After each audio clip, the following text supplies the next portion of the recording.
Olá, espero que esteja tudo bem com todos.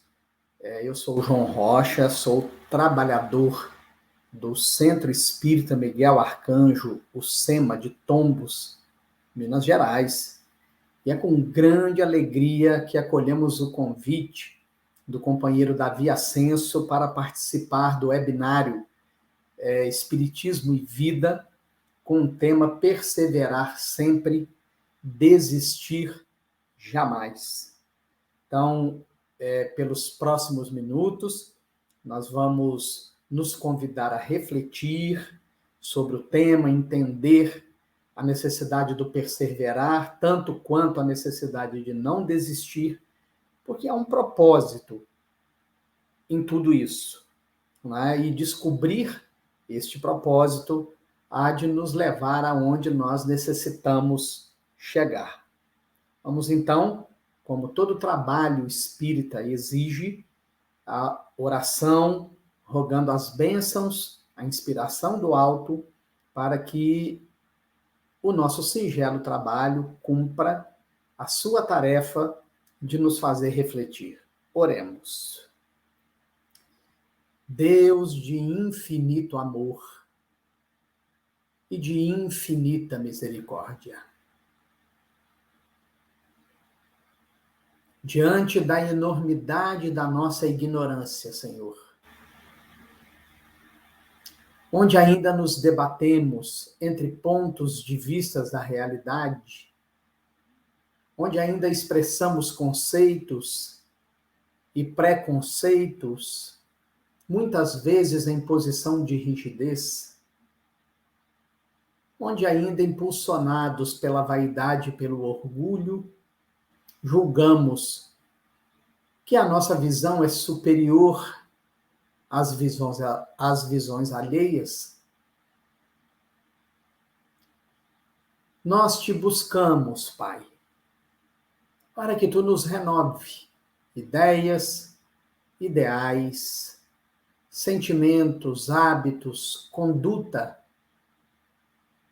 a fim de que cada vez mais nos alinhemos ao Evangelho de nosso Mestre Jesus, o caminho para a verdade e para a vida abundante que nos aguarda mais adiante. Sendo assim, que tu possas nos inspirar e facilitar a nossa compreensão, a fim de que estas singelas reflexões sejam sementes a encontrar no solo fértil do nosso coração as condições necessárias para germinar, florescer, crescer e dar frutos. Não apenas frutos, mas bons frutos. Que assim seja. Muito bem. Quando nós falamos em persistir, perseverar sempre, desistir jamais, nós precisamos ter um contexto onde nós possamos entender perseverar em quê para chegar aonde e por que desistir não é a melhor escolha que nós possamos fazer. Pensando nesse contexto onde o perseverar sempre fará sentido e o desistir jamais se apresenta como o caminho ideal, nós fomos buscar no Evangelho de Mateus, em seu capítulo 24, o sermão profético, ou, conforme está registrado na Bíblia de Jerusalém, né, no mesmo Evangelho de Mateus, o segundo discurso escatológico. Então, acompanhemos o texto de Jesus para que nós possamos começar a compreender o porquê de perseverar sempre e de desistir jamais. E quando Jesus ia saindo do templo, aproximaram-se dele os seus discípulos para lhe mostrarem a estrutura do templo. Jesus, porém, lhes disse: Não vedes tudo isto? Em verdade vos digo que não ficará aqui pedra sobre pedra que não seja derrubada. E, estando assentado no Monte das Oliveiras, chegaram-se a ele os seus discípulos em particular, dizendo: Dize-nos, quando serão essas coisas, e que sinal haverá da tua vinda e do fim do mundo? E Jesus, respondendo, disse-lhes: Acautelai-vos que ninguém vos engane, porque muitos virão em meu nome dizendo: Eu sou o Cristo, e enganarão a muitos. E ouvireis de guerras e de rumores de guerras. Olhai, não vos assusteis, porque é mister que isso tudo aconteça, mas ainda não é o fim. Porquanto se levantará nação contra nação, e reino contra reino, e haverá fomes e pestes e terremotos em vários lugares. Mas todas estas coisas são o princípio das dores. Então vos hão de entregar para serdes atormentados, e matar-vos-ão, e sereis odiados por todas as nações por causa do meu nome. Nesse tempo, muitos serão escandalizados e trair-se-ão uns aos outros, e uns aos outros se odiarão. E surgirão muitos falsos profetas e enganarão a muitos. E por se multiplicar a iniquidade, o amor de muitos esfriará. Nesta parte da fala do sermão profético, que ainda não é até onde o trecho em que nós vamos utilizar o final do trecho, nós destacamos primeiramente aqui, né, que toda essa fala de Jesus, das guerras, dos rumores de guerras, de nação contra nação, de pessoas se odiando, de pessoas se excluindo, de pessoas se traindo, de peste, de fome, de terremotos, de maremotos, é exatamente o momento em que nós estamos atravessando. E que os textos sagrados vão chamar de fim dos tempos e a doutrina espírita nomeia de transição planetária. Ora, conforme Kardec estudou em A Gênese, em seu último capítulo, de número 18, intitulado São Chegados os Tempos, e logo no item 1, Fim dos Tempos, nós estamos atravessando um período de evolução geral que abrange toda a humanidade, todo o orbe. Não é mais uma questão de um progresso localizado, regional, muitas vezes alavancado pelos flagelos destruidores, como podemos facilmente nos recordar do grande tsunami que atingiu a Ásia e parte da Índia e que vitimou próximo de 200.000 pessoas. Ali, um movimento localizado. Agora, vivemos um movimento de ordem geral. E por que, nos tempos de transição planetária, nesses movimentos de progresso de ordem geral, tudo se agita?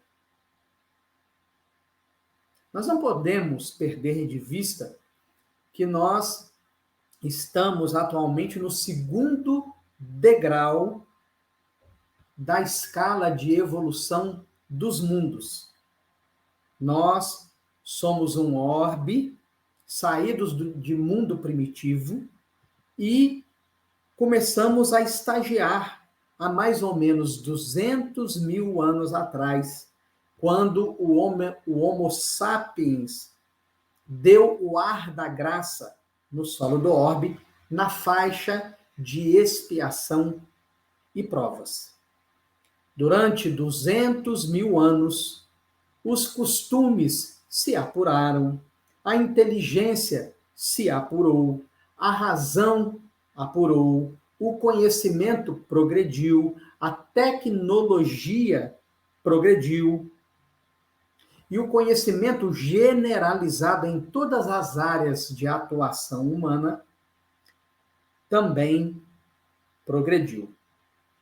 Apesar de todo este movimento evolutivo visível, por exemplo, quando falamos de costumes, basta que recuemos a nossa memória para o próprio período clássico, que é o período quando Cristo nos visitou, e avançando para a Idade Média, nós vamos ter uma noção de que os costumes lá atrás, comparados aos costumes de hoje, sofreram um visível progresso. Quando nós olhamos para trás, as leis sofreram um visível progresso. Olhando para trás, a medicina sofreu um visível progresso. Olhando para trás, a tecnologia, a arquitetura, enfim, todas as áreas do conhecimento humano sofreu um progresso visível, considerável. No entanto, peca o homem na outra asa do seu desenvolvimento, que é o aspecto moral. No aspecto moral, enquanto coletividade, temos patinado, temos retardado o momento de ascensão espiritual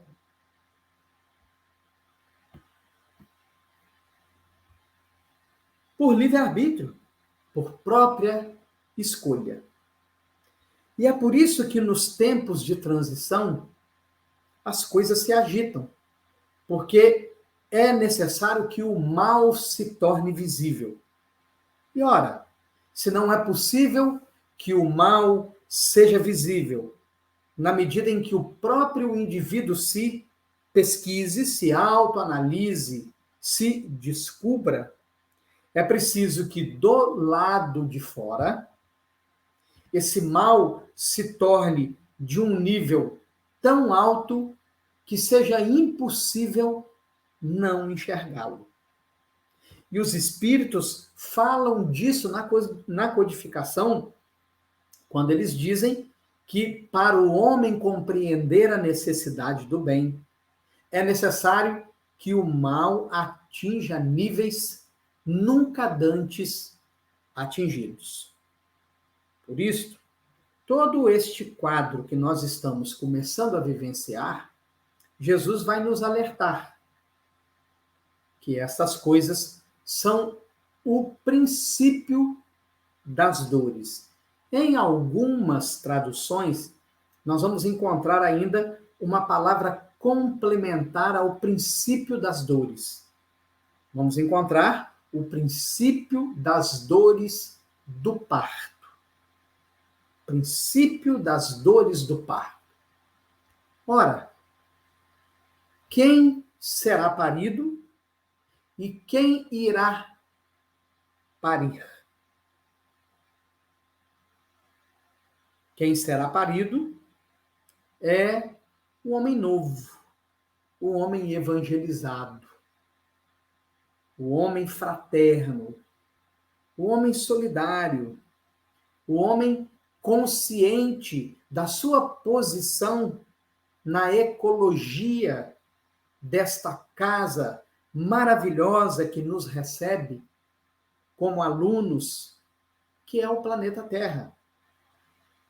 O homem que não vai mais predar o planeta, que não vai mais explorar os seus recursos de maneira voraz.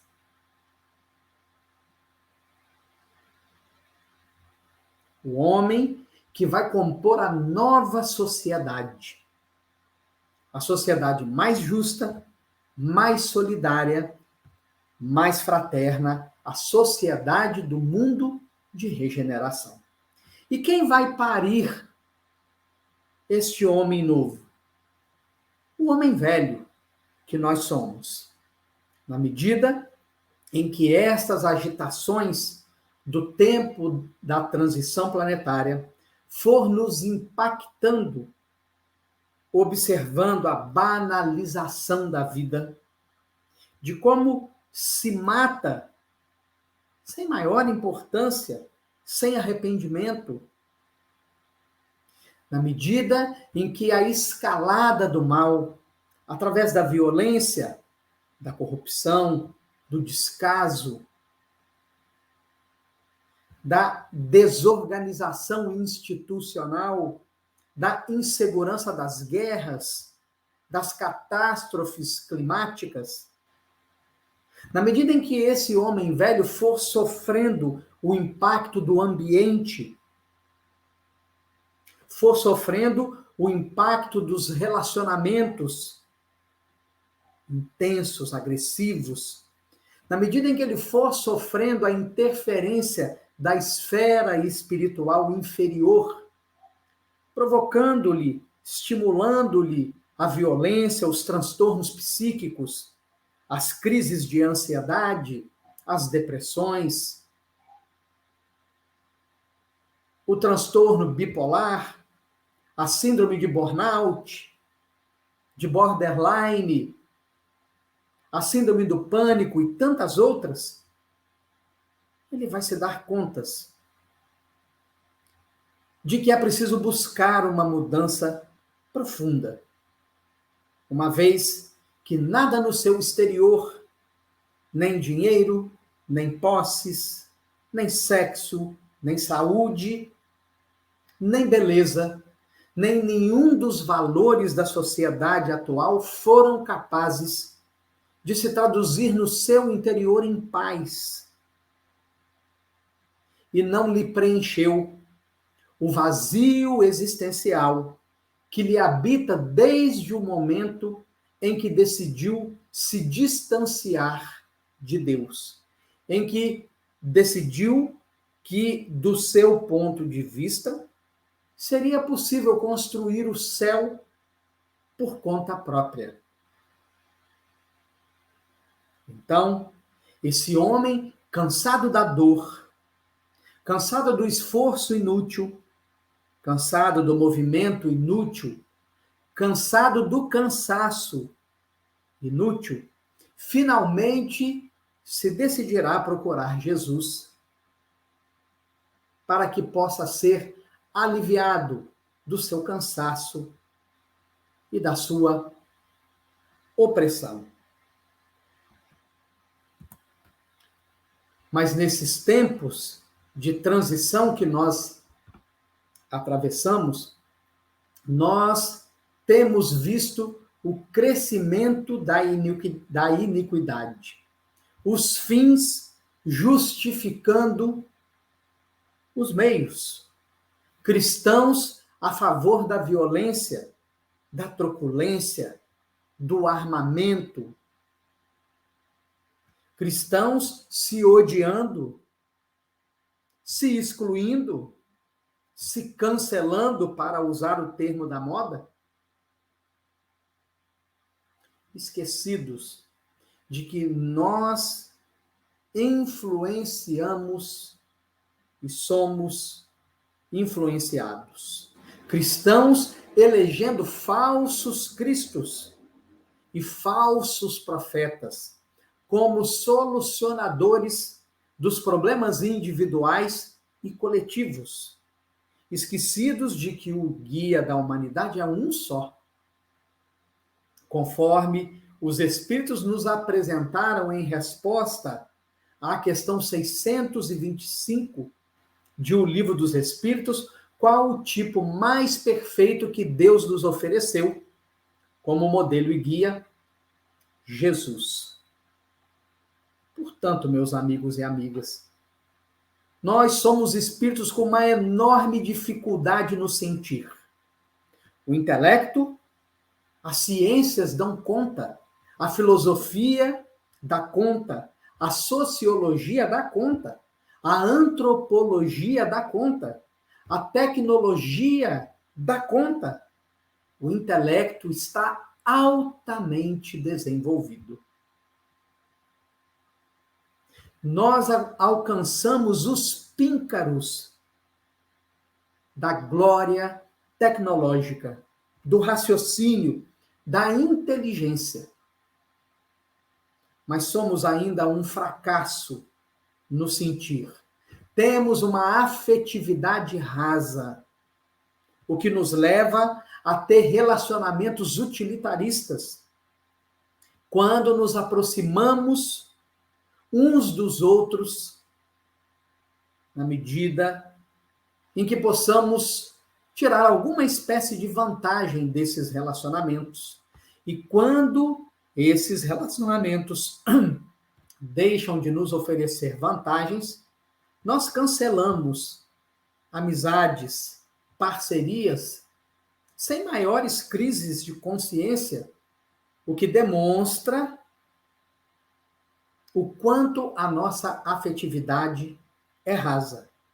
E diante de todas essas iniquidades, de todos esses desmandos, dos descalabros que os cristãos e mesmo os espiritistas têm produzido nas redes sociais, especialmente nesses tempos em que a política esteve em evidência, tem levado a muitos a desistirem do Evangelho, decepcionados, frustrados com aqueles em quem eles se inspiravam e, ao observarem condutas contrárias àquelas propostas pelo Evangelho de Jesus, chegaram à conclusão de que o Evangelho e a doutrina espírita não são capazes, em verdade,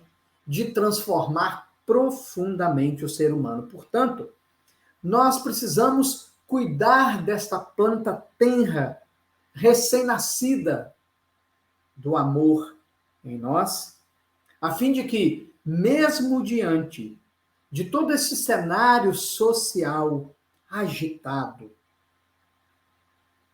o amor não morra em nós. Mas aquele que perseverar até ao fim, este será salvo. E este evangelho do reino será pregado em todo o mundo, em testemunho a todas as nações, e então virá o fim. Evangelho de Mateus, capítulo 24, versículos de 1 a 14. É preciso dizer que o sermão profético vai além do versículo 14, mas para a nossa reflexão inicial, para entender o contexto do perseverar sempre e desistir jamais, nós vamos até o versículo 14. E deste texto final, claro, nós vamos dar o destaque, não é? Mas aquele que perseverar até o fim, este será salvo. Agora nós conseguimos compreender. Nós conseguimos compreender a necessidade de perseverar. Nós conseguimos compreender a necessidade de não desistir jamais. Porque nós estamos num período de testes. Nós estamos em prova final.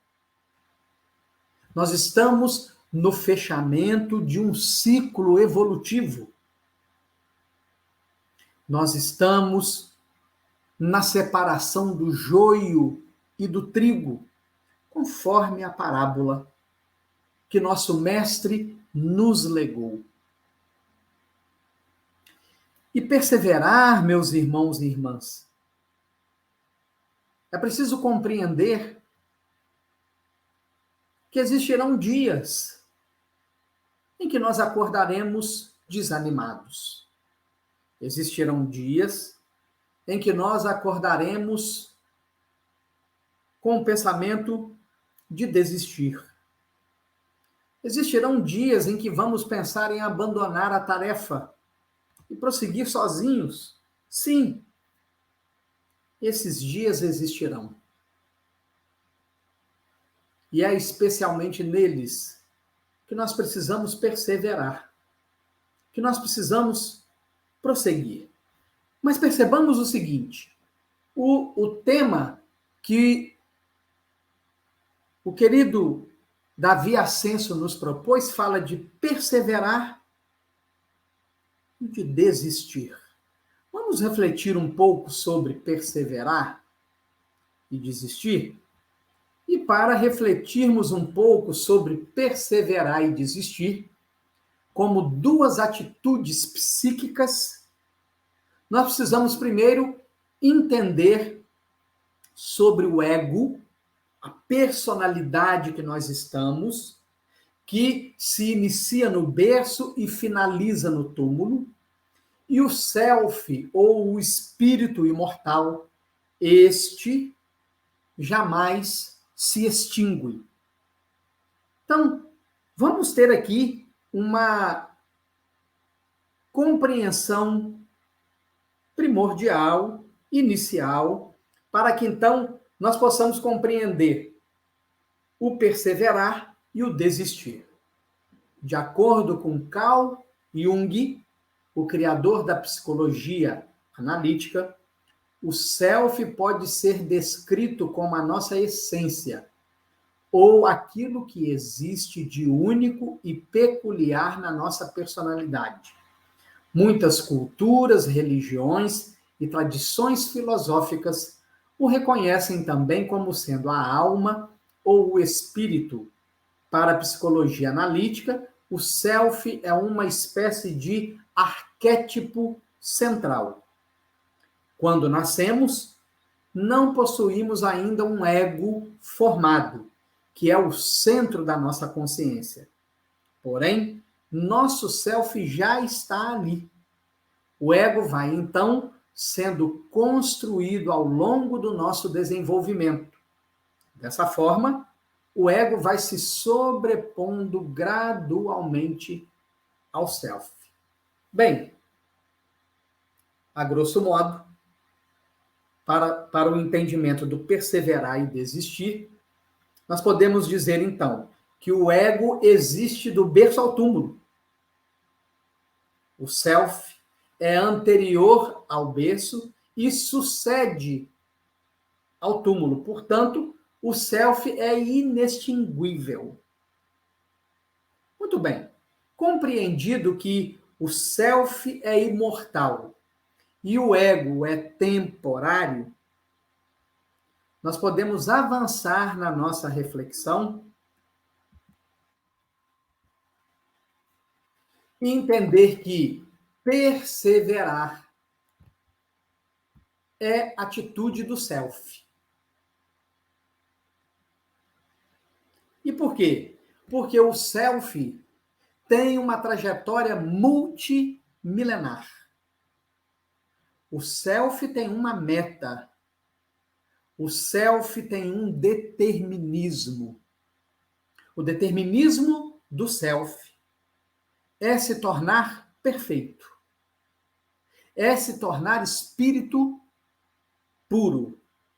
É fazer esta longa jornada que se iniciou no átomo primordial, conforme Allan Kardec recebe da espiritualidade superior em resposta à questão 540 de O Livro dos Espíritos, simples e ignorante, iniciando uma longa jornada no reino mineral,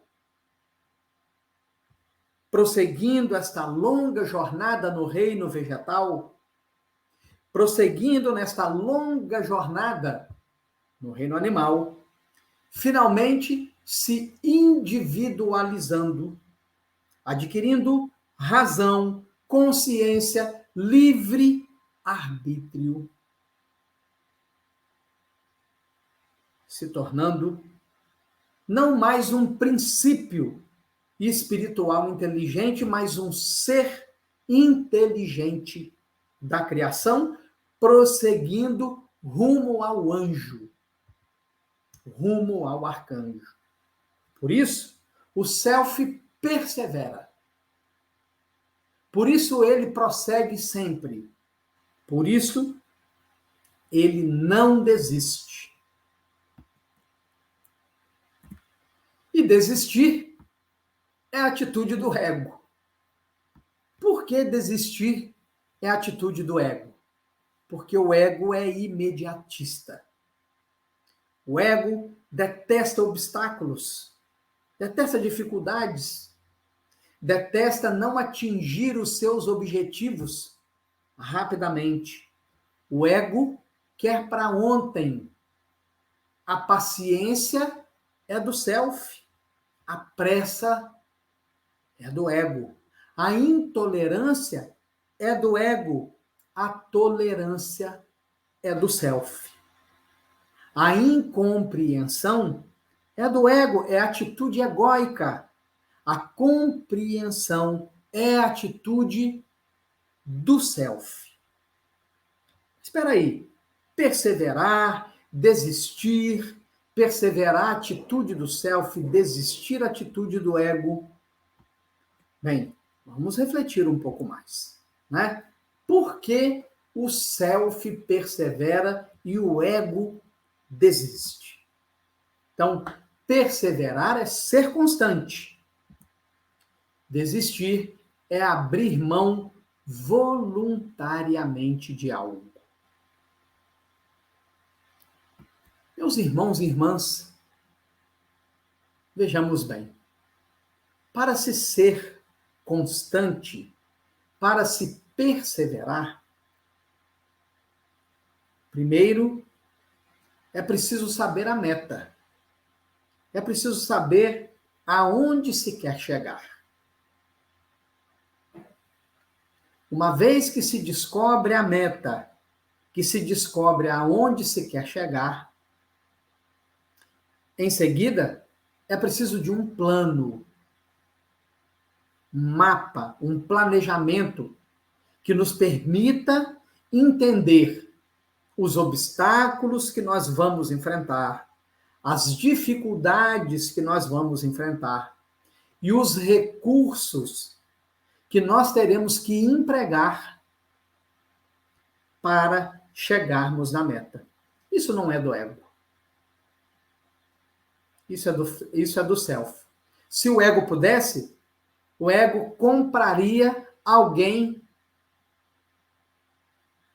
que fizesse para ele o trajeto e lá, na antessala de atingir a perfeição, ele assumiria o lugar para fazer só o trechinho final. Então, nós compreendemos que o ser constante é uma atitude do espírito que não se liga, não se apega ao que é temporário, passageiro, mas elege os valores permanentes, os valores eternos, como aqueles que necessitam ser buscados, adquiridos na experiência entre o berço e o túmulo. Portanto, nós precisamos nos responder uma pergunta, uma vez que a fala de Jesus, lá no sermão profético, é que aquele que perseverar até o fim, esse será salvo. Então, do ponto de vista da trajetória espiritual, o que significa quem perseverar até o fim será salvo. E para nos ajudar a responder esta pergunta, nós recorremos à obra Jesus e Atualidade, em seu capítulo 17, intitulado Jesus e Insegurança, quando a veneranda Joana de Ângeles, analisando uma parte do sermão profético, ela vai nos fornecer informações da psicologia profunda, da psicologia do self, do espírito imortal, para nos mostrar a meta, o plano, os obstáculos e os recursos que serão necessários para que, perseverando sempre, sem desistir jamais, nós atinjamos o determinismo. E, portanto, ela vai dizer, compreendendo o primitivismo em que se debatia a humanidade de seu tempo, Jesus percebeu quão difícil seria a implantação da paz nos corações e quantas lágrimas seriam vertidas a fim de que tal acontecesse. Por esta razão, previu as catástrofes e hecatombes que as criaturas desencadeariam, bem como as incontáveis aflições que se imporiam, aprendendo lentamente o respeito pela vida, conforme relata o seu discípulo no sermão profético. Ofereceu, porém, uma perspectiva de paz, ao afirmar que aquele que perseverar até o fim será salvo. A salvação aqui deve ser tomada como um estado de consciência tranquila, de autodescobrimento, em que o mundo interior assoma, governando os impulsos desordenados e harmonizando o indivíduo. Muito bem, meus irmãos e irmãs, nós damos o destaque nesse último período do último parágrafo para compreendermos o seguinte: a salvação aqui deve ser tomada como um estado de consciência tranquila. Vamos primeiro analisar essa fala da benfeitora. E vamos conectar esta fala com a questão 621 de O Livro dos Espíritos, quando Allan Kardec pergunta aos imortais onde está gravada a lei de Deus. E os imortais respondem: na consciência.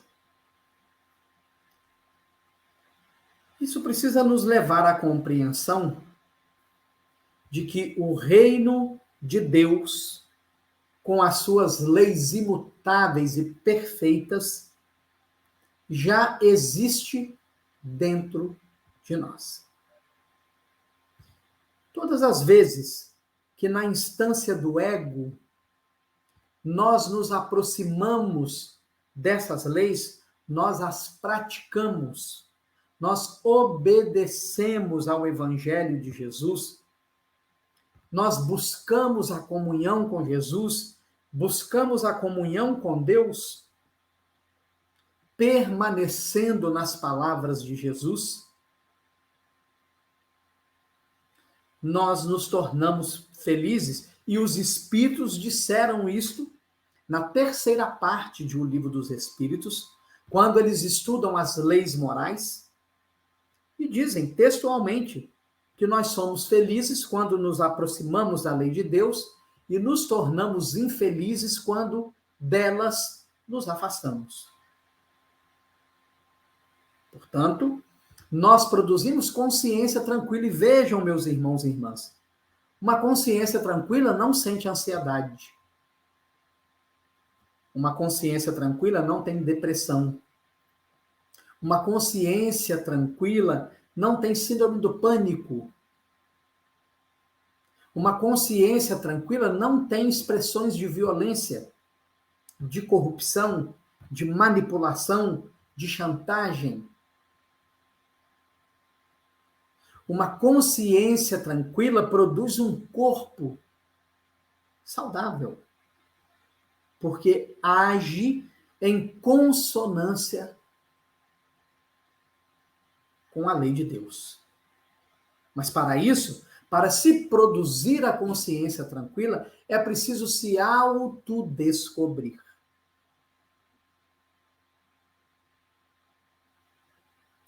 E o autodescobrimento é olhar para os aspectos sombrios da nossa personalidade. Aquilo que está no que a psicologia chama de sombra psicológica, aonde estão o material reprimido, que nós fazemos força para que ele não assome na nossa consciência como medos, castrações e aspectos outros que seriam condenáveis pela sociedade, mas que, no entanto, fazem parte de nós. São expressões da nossa personalidade e que necessitam ser olhados, serem trazidos à luz da consciência para que sejam exatamente elaborados, trabalhados, compreendidos, transformados, deixando desta forma de nos perturbar. E quando nós vamos nos desconectando desses conteúdos afligentes, da nossa sombra psicológica, dos complexos afetivos, dos traumas, das energias das nossas escolhas equivocadas de vidas passadas, quando nós vamos limpando-nos dos escombros emocionais, das nossas más escolhas, nós permitimos que o self, o mundo íntimo, assome, nos harmonizando, nos pacificando. Porque então passamos a escolher não mais o que é temporário, não mais o que o túmulo vai sequestrar de nós, mas passamos a escolher o que é eterno, o que vai nos acompanhar para sempre. E nós damos aqui um destaque especial ao autodescobrimento. Vamos pedir para todos vocês que estão nos acompanhando que guardem bem essa caixa azul com autodescobrimento dentro.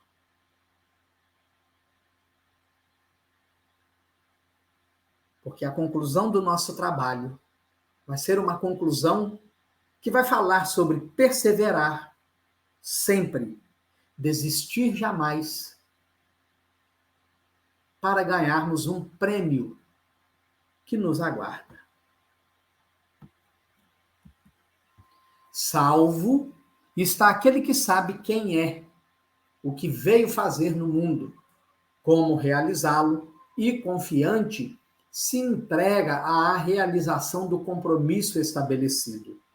A responsabilidade faculta-lhe a segurança relativa para o desempenho da atividade a que se vincula. Cada pessoa tem um compromisso específico na vida e com a vida. Jesus nolo demonstrou, e o seu foi de construção do reino de Deus na terra. Não se deteve e nunca postergou essa realização. Então, olha que trecho de psicologia profunda, maravilhoso, que Joana nos propõe a refletir. Salvo está aquele que sabe quem é. Desses tempos de agitação que nós vivemos, qual é a nossa identidade? A nossa identidade é com o mundo? Ou a nossa identidade é com o Cristo? Percebam, meus irmãos e irmãs, que no intelecto nós sabemos que somos espíritos. Mas no emocional, nós ainda não sentimos que somos espíritos. E por isso, nos alimentamos como seres materiais. Nos relacionamos com os objetos como seres materiais. A nossa relação com o sexo é uma relação de seres materiais, puramente sensorial. A nossa relação com o dinheiro, acumulando, é uma relação de ser material. A nossa relação uns com os outros, na medida em que ainda buscamos destaque social, status, a importância da personalidade, dos títulos acadêmicos, buscamos atingir postos de poder para dominar os outros, são relações de seres materiais. Portanto, nós ainda não nos sentimos espírito e nem agimos como espírito. Portanto, salvo está aquele que sabe quem é e o que veio fazer no mundo. E o que veio fazer no mundo, meus irmãos e irmãs,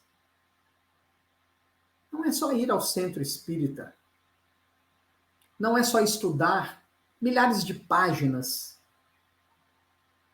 de obras espíritas, não é apenas assistir milhares de horas de estudos, de palestras, de seminários, de fóruns, de congressos.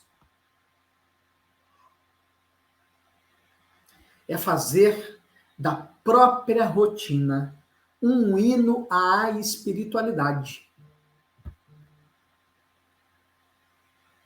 É fazer da própria rotina o exercício de despertar o sentimento de espírito que nós somos.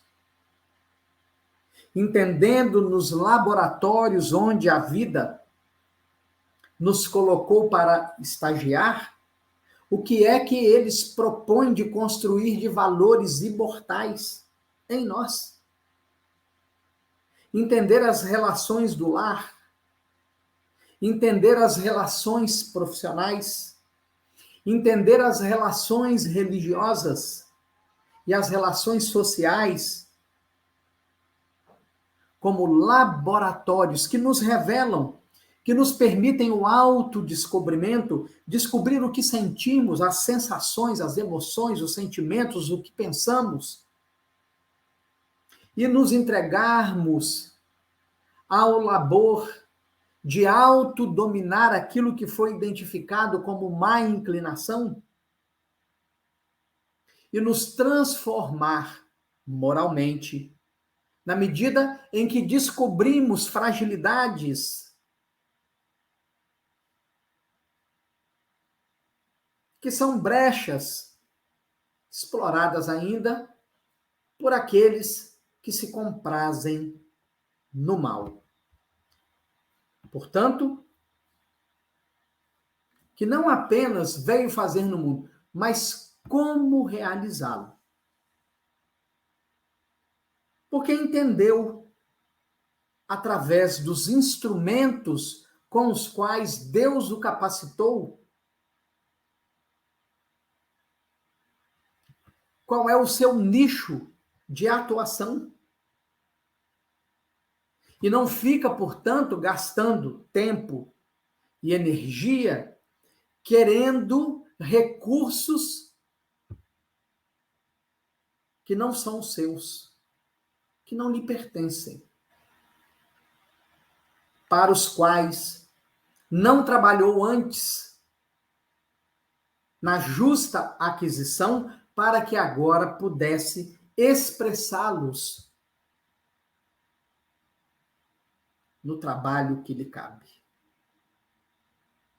E quando descobre isso, se dedica, organiza a sua vida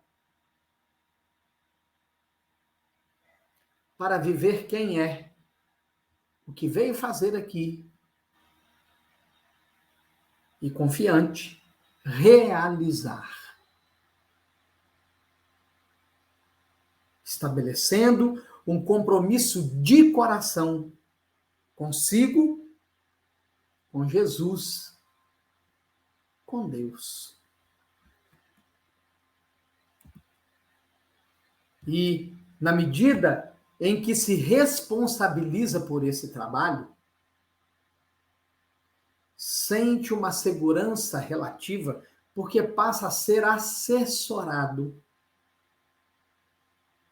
pelos espíritos superiores.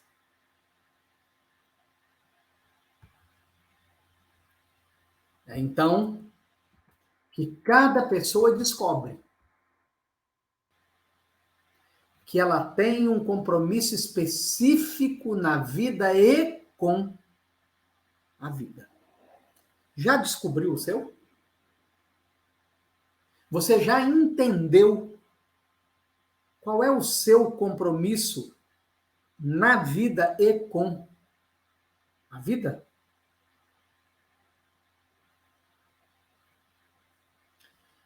E a resposta mais genérica e que demonstra a maior ignorância sobre esse compromisso que Joana está fazendo referência é quando nós dizemos assim: eu vim aqui para evoluir. Todo mundo veio para evoluir. Mas essa resposta é um indicativo de que o indivíduo ainda está perdido. Ele não se entendeu. Ele não entendeu o plano divino na sua vida.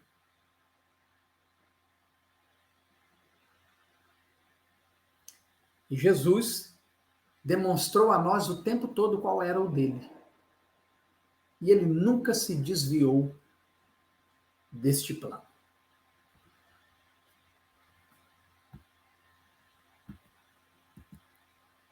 Autodescobrimento como mecanismo de deixar fluir os conteúdos profundos que vão organizar a vida emocional, psicológica e espiritual. O que é autodescobrir-se? E aí nós colocamos aqui a imagem do Dr. Carl Gustav Jung, não é? E uma de suas falas, quando ele diz: a sua visão só vai ficar nítida quando você olhar com o coração. Quem olha para fora sonha. Quem olha para dentro desperta. Meus irmãos e irmãs, a partir deste momento, nós vamos entender, se Deus quiser, de uma maneira inequívoca, o perseverar sempre e o desistir jamais. E nós vamos começar com a jornada autoiluminativa de Paulo de Tarso. É um estudo que tempos atrás nós fizemos em parceria com uma amiga, com uma companheira de trabalho espiritual, sobre a obra Paulo Estevão. E era um seminário que se dividia em duas partes. A primeira parte da obra Paulo Estevão traz o Saulo, símbolo do religioso, do culto exterior. Daquele indivíduo que se preocupa com a instituição, com o nome, o bom nome da instituição, com as paredes da instituição, com as cadeiras limpas, o chão limpo, tudo organizado, a toalha, o jarro de flores, a sonorização perfeita, né? A internet de alta velocidade. E claro que quando nós estamos fazendo referência a isso, meus irmãos e irmãs, de maneira alguma nós estamos dizendo que o centro espírita tem que ser um lugar esculhambado, sem organização. Não. Mas é quando as paredes físicas da instituição e todos esses elementos, todos os elementos constituintes dessa parte física da casa têm relevância sobre o ser humano. Quando a doutrina é estudada apenas para ser memorizada e não vivenciada. Este é o Saulo institucionalizado, que nós encontramos tanto no movimento espírita. Indivíduos que tratam a instituição com carinho, à flor da pele, visível para todos. mas não tem a sensibilidade do acolhimento, do companheiro que se equivoca, que fale, que cai.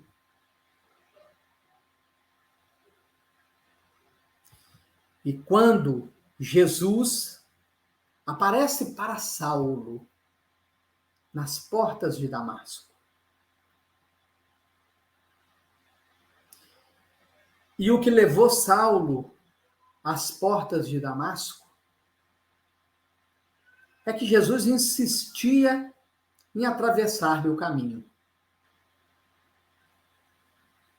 Atravessou-lhe o caminho quando ele foi assistir à preleção de Estevão na Casa do Caminho. E o magnetismo do carisma, do amor, da entrega, da dedicação de Estevão foi de tal magnitude que ele se viu como que hipnotizado, ouvindo o jovem cristão fazer as ligações da lei antiga com as vivências e os discursos de Jesus. Quando se deu conta de que tudo que ele ouvira falar sobre os cristãos caía por terra ali, porque dizia-se que os cristãos eram ignorantes, e ele estava diante de um homem cuja cultura da Torá só não era superior à dele. Dizia-se que os cristãos estavam enfeitiçados, mas aquele homem a quem ele ouvia demonstrava uma lucidez de raciocínio, que ele reconhecia que a última coisa que aquele jovem estava era enfeitiçado. Portanto, sentindo-se humilhado no final do embate, ele sai da Casa do Caminho, vai ao Sinédrio, munido de documentos que lhe autorizavam tomar medidas duras, inclusive de morte, desobedecendo ao 5º mandamento da Torá: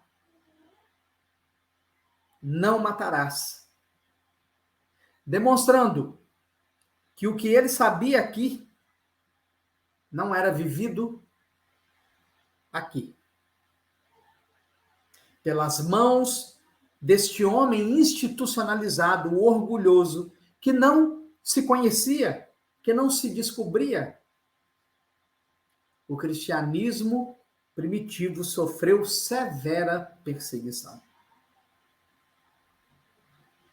No primeiro momento, Estevão, Tiago, João e Pedro foram presos no Sinédrio.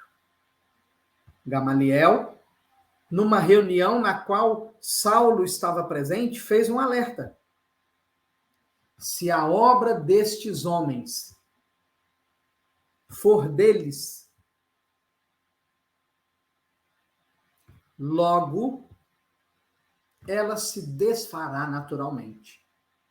Mas se a obra destes homens for de Deus, não sejamos nós os adversários de Deus. Tentou a que Paulo soltasse os prisioneiros, mas Saulo não aceitou. Aceitou soltar Pedro, João e Tiago, mas Estevão, de maneira alguma.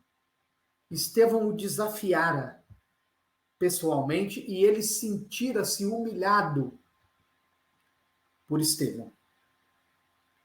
Pelas tramas invisíveis do destino, no dia em que ele escolheu para ser o ápice da sua vida social e religiosa, quando Gamaliel, já recolhido à aposentadoria, e ele ocupando o posto que era de Gamaliel, publicamente puniria Estevão para deixar um exemplo a todos aqueles que ousassem desafiar os fariseus. É também o dia do início da sua transformação, o início das dores do parto, como o sermão profético nos lembrou, o início em que Saulo ia parir Paulo. Então ele leva sua noiva Abigail, que lhe falara nos seus colóquios de intimidade do seu irmão Gesiel, que estava sumido, a quem ela sentia pelo coração e pela intuição que ainda se encontrava vivo. E quando Estevão está sendo apedrejado, o choque de realidade começa para Saulo. Abigail identifica o irmão. Ela então lhe pede que ele, moribundo, seja trazido ao gabinete de Saulo. E ali, o segundo grande impacto. Ele, Saulo, observa no olhar de Estevão algo que ele nunca havia sentido antes. Paz. Pior ainda, o seu algoz moribundo pede à irmã que não guarde mágoa, raiva, porque o Senhor tinha projetos para Saulo e que ele, Estevão, morria ali sem ódio, sem mágoa, sem raiva, abençoando a relação de Saulo com Abigail. Para Saulo, esse foi um enorme impacto. No seu orgulho de raça, não lhe cabia continuar a relação. Afinal de contas, Abigail era irmã do seu pior inimigo. Como a sociedade da sua época ia acolher que ele se casasse com a irmã de um cristão, sendo ele um doutor da lei? Rompe o relacionamento e começa a sujar ainda mais as suas mãos de sangue. Rompidos 8 meses deste fato, o amor que estava soterrado pelo ódio, pelo orgulho, surge na forma de uma flor de saudade. E ele faz uma investigação e descobre que Abigail estava na estrada para Jope, na propriedade de Zacarias. E ele vai procurá-la. Encontra nos momentos finais vitimada pela tuberculose.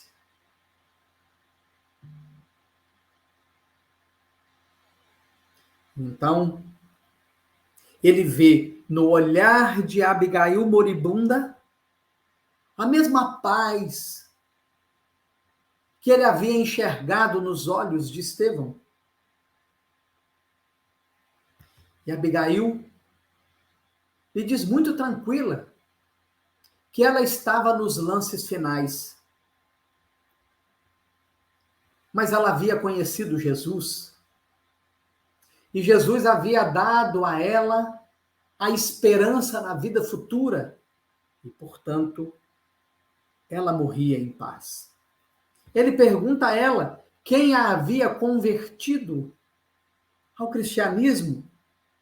Ela lhe responde que um velhinho simpático, a caminho de Damasco, que passara por ali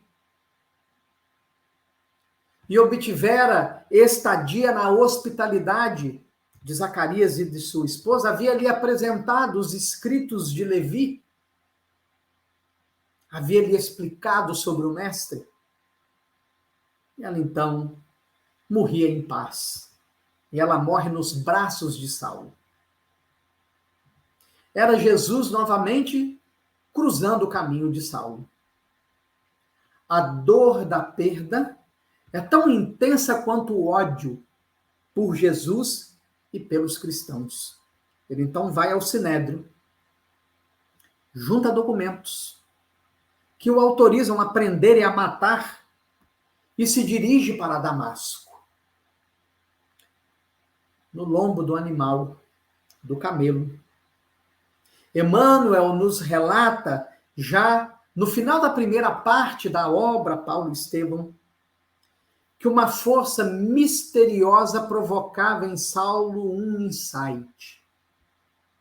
Ele mergulhara para dentro de si, passou a se ver na infância recebendo a mais fina educação das culturas greco-romana judaica. E uma frase em especial se destaca, da boca do próprio pai, que aquele que cumprisse as recomendações da Torá viveria em paz. E era atrás desta paz que ele vira no olhar de Abigail, vira no olhar de Estevão, moribundo, que ele agora buscava em si mesmo.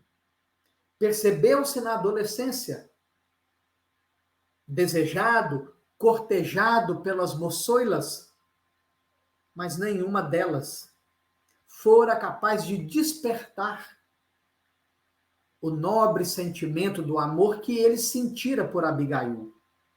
Tornou-se doutor da lei e se deu conta de que até aquele momento ele nunca lograra sentir a paz que ele viu no olhar de Abigail e de Estevão, e é neste momento que a tela do infinito se rasga ao meio e um ser cujas vestes pareciam ter sido tecidas na luz das estrelas lhe aparece e uma força desconhecida o faz cair do animal.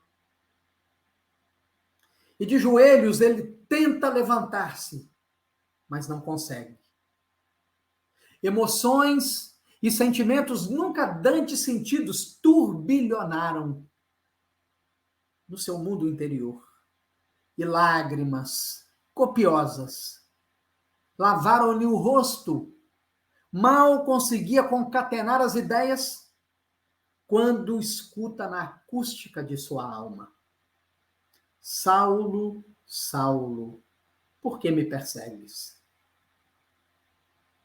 Era uma voz profundamente amorosa. E ele então consegue, no meio desse turbilhão emocional, vencida as barreiras, as defesas psicológicas, ele consegue perguntar: mas quem é o Senhor? Eu sou Jesus, a quem você persegue. E ele então se deu conta de que a glória daquele ser espiritual, diante da sua visão psíquica, confirmava que tudo que diziam sobre Jesus era a mais pura expressão da verdade. Aquela verdade que ele via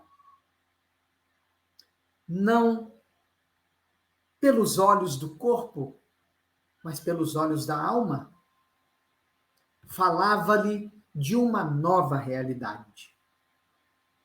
E, portanto, não cabia mais estar a serviço da velha realidade, mas, portanto, da nova realidade. E aí, então, que ele decide perguntar: Senhor, o que queres que eu faça?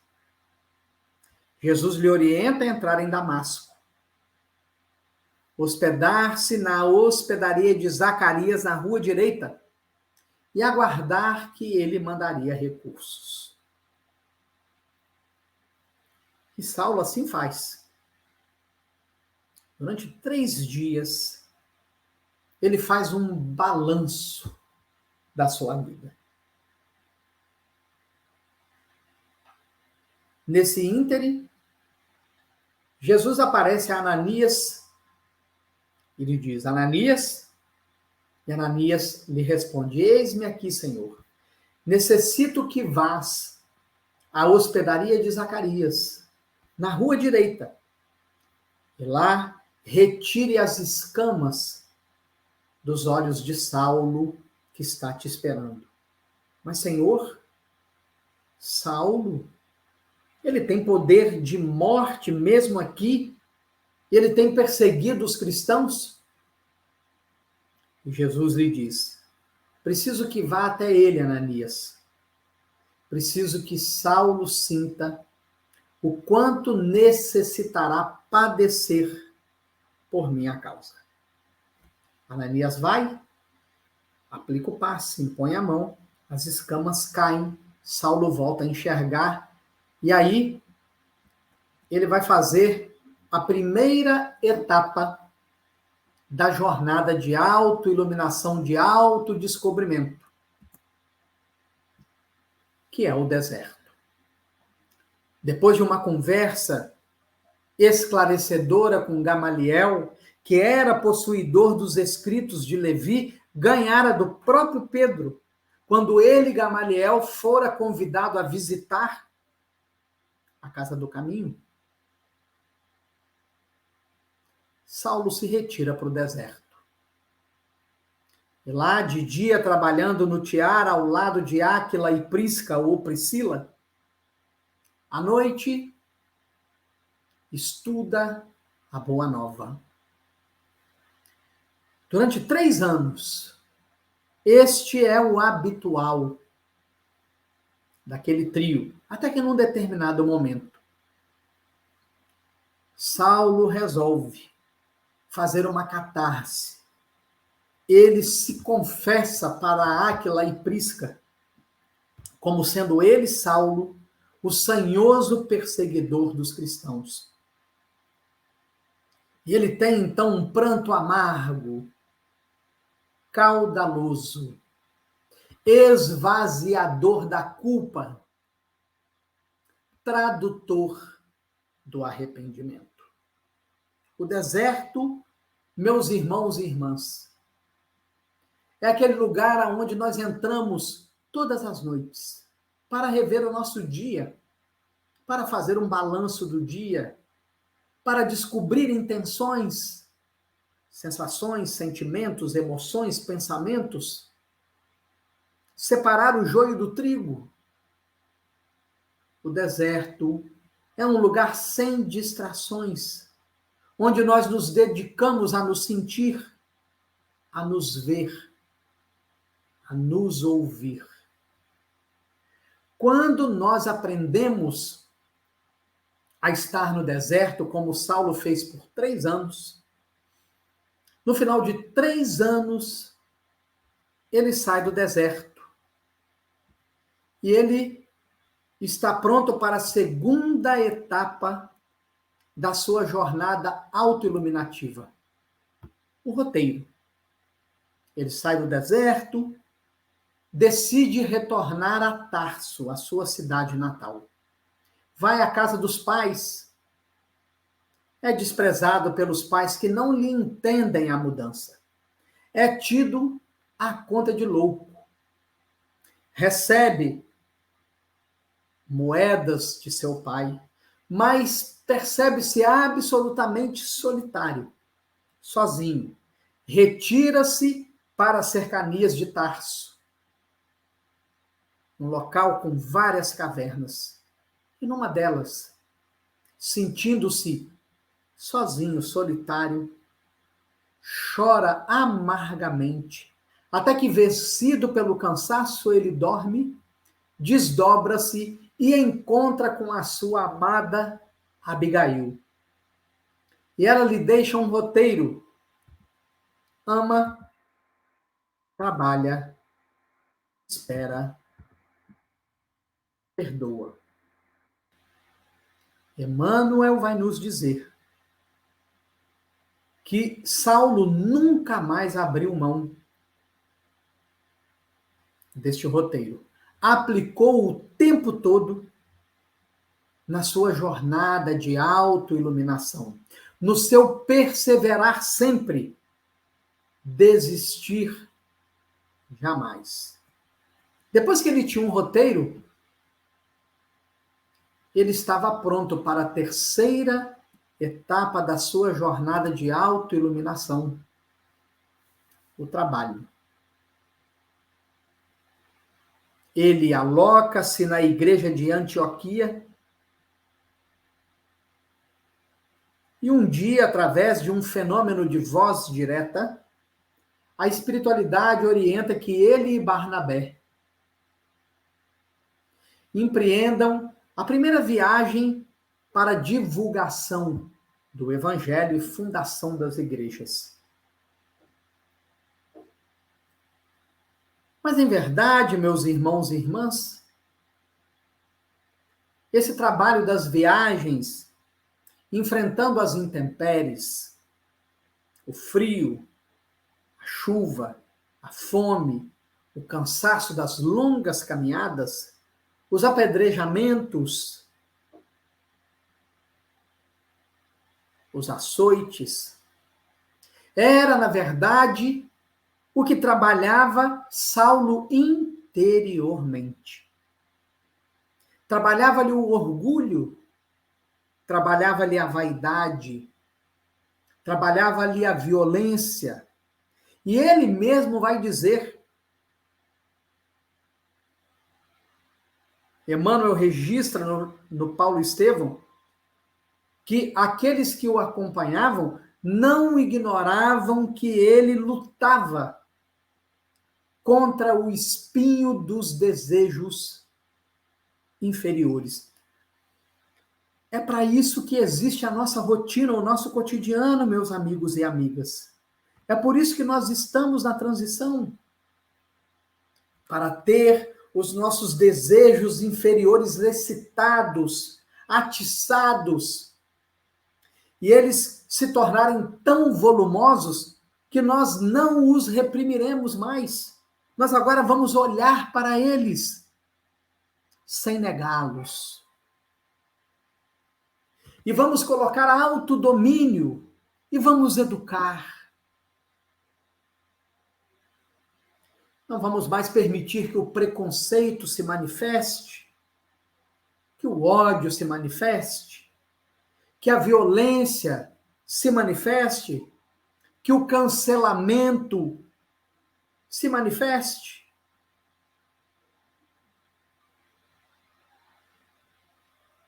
E depois da terceira etapa, nós estaremos prontos para a quarta etapa da jornada autoiluminativa. O testemunho. Muitos de nós, meus irmãos e irmãs, estamos no movimento espírita há décadas. 10 anos, 15, 20, 25, 30, 40 anos. Acreditemos, é um momento preparatório, onde, em contato com os textos superiores, nós tivemos oportunidade de renovar ideias, ideais, nos autodescobrir, para nos autoconhecer. E esses tempos de transição nos oportunizam o testemunho. Não existe evangelho sem testemunho. Não existe céu sem lágrimas. Não existe céu sem esforço, sem transpirar. Não existe céu sem dor. Os cristãos primitivos testemunhavam com a própria vida. Era a fé, a confiança na imortalidade da alma. Hoje, o testemunho é o combate às nossas más inclinações. É o oferecer a outra face. É o sair da porta larga, a porta dos vícios, a porta do homem materialista, do ser que se sente matéria, para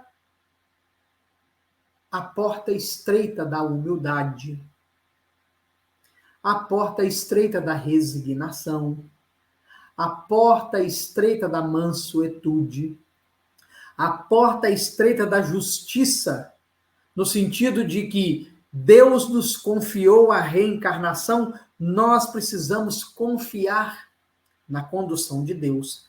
A porta estreita da misericórdia, nos 3 aspectos que os Espíritos desvelaram para nós, quando na questão 886 de O Livro dos Espíritos, Allan Kardec questiona qual é o verdadeiro sentido da palavra caridade, tal qual Jesus a entendia: benevolência para com todos, indulgência para com as faltas alheias e perdão das ofensas.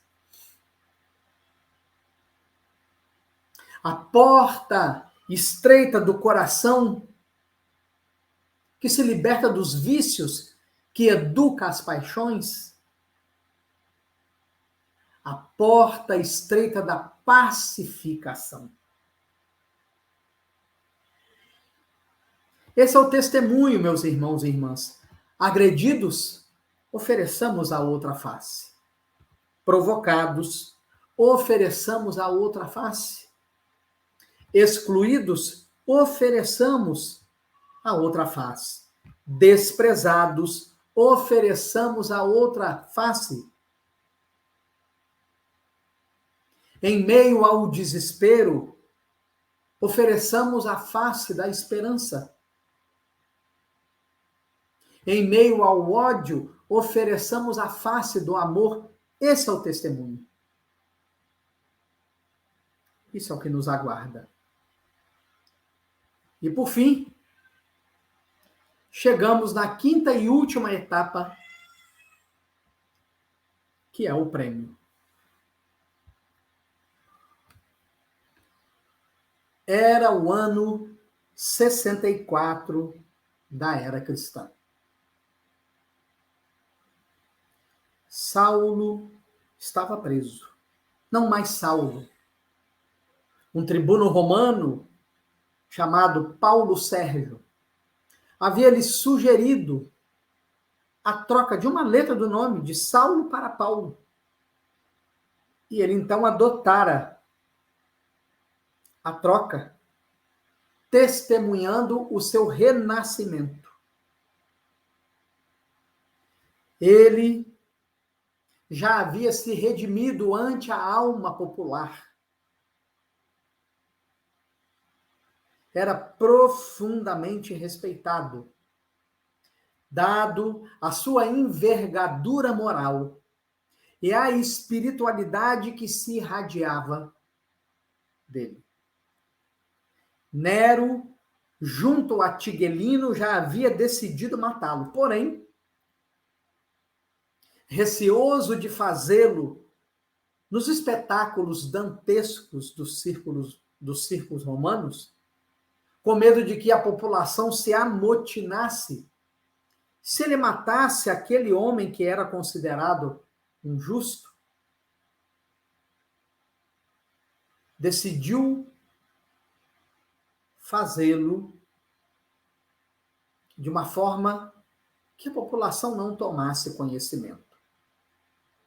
Designou um corpo de guarda que caminha com Paulo para um lugar esmo, lá.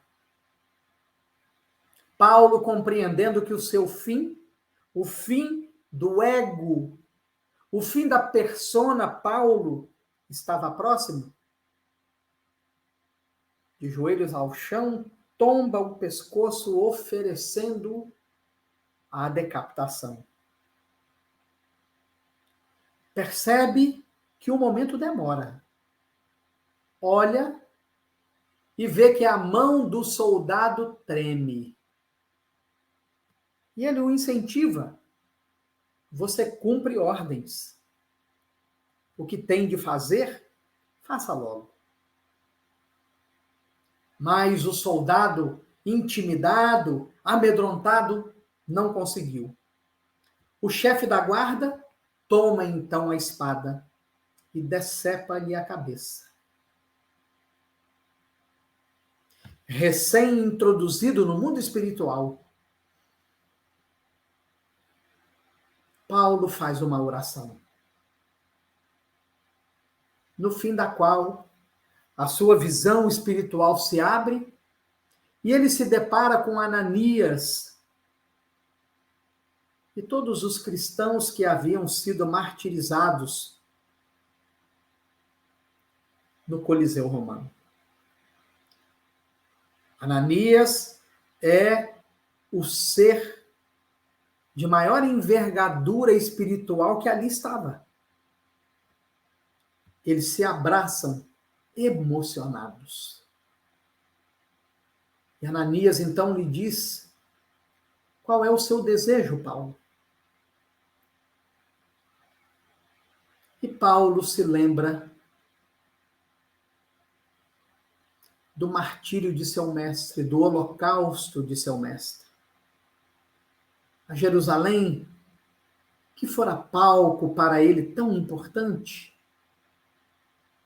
mas que no Gólgota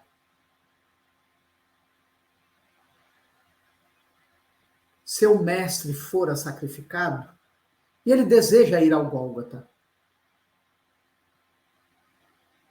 Numa caravana espiritual de luz. Vão visitando as igrejas fundadas por Paulo até que finalmente chegam ao Gólgota. Ali, Paulo é pura emoção, ajoelhado, chorando, sentindo a energia. É o momento em que novamente a tela do infinito se parte ao meio e 3 figuras luminosas se apresentam. Jesus ao centro, Abigail de um lado, Estevão do outro. Jesus lhe estende a mão e lhe diz: vem, Paulo, sê feliz. É da vontade de meu Pai que verdugos e vítimas sejam felizes no meu reino. Se nós perseverarmos sem desistirmos, meus irmãos e irmãs, o prêmio nos aguarda. Se nós perseverarmos sem desistirmos, o homem velho que nós somos há de parir o homem novo, como Saulo pariu Paulo. E guiados pelo Evangelho de Jesus,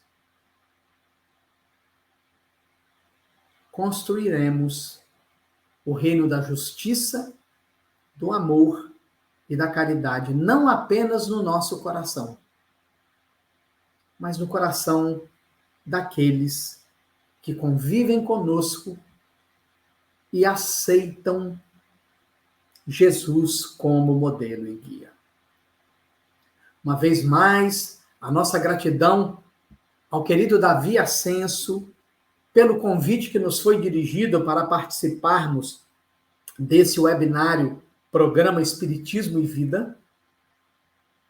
Esperamos, do fundo da nossa alma, que essas reflexões tenham contribuído para a elevação de todos nós. Oremos. Nosso Pai, que está em toda parte, santificado, Senhor, seja o teu nome em louvor de todas as criaturas. Venha a nós o teu reino de amor e de sabedoria. Seja feita a tua vontade acima dos nossos desejos, tanto na terra quanto nos círculos espirituais. O pão nosso de cada dia do corpo e o da mente dai-nos hoje, Senhor. Ensina-nos a perdoar, com o esquecimento de todo o mal. E não nos deixeis cair sob o golpe da tentação da nossa própria inferioridade. Mas livrai-nos do mal que habita em nós mesmos, porque teus são o reino, o poder e a glória para todo sempre. Que assim seja, graças a Deus. Forte abraço a todos.